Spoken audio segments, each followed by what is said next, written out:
Mayor Jane here at MLK and 26, the corner of. This intersection has been a problem for years with the traffic, pedestrians trying to cross. We have C. Blythe Andrews Library right here on the corner and a number of schools in the neighborhood. And so in keeping with Transforming Tampa's Tomorrow and looking at our transportation safety, we were able to get this street light put in here at the corner of 26 and MLK to make it safer, not only for our motoring public, but for our pedestrians and our bicyclists.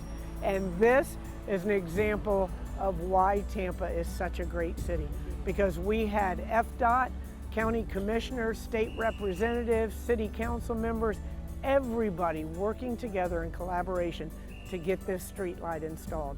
This is a good day in the city of Tampa, and this is a good day to continue transforming Tampa's tomorrow.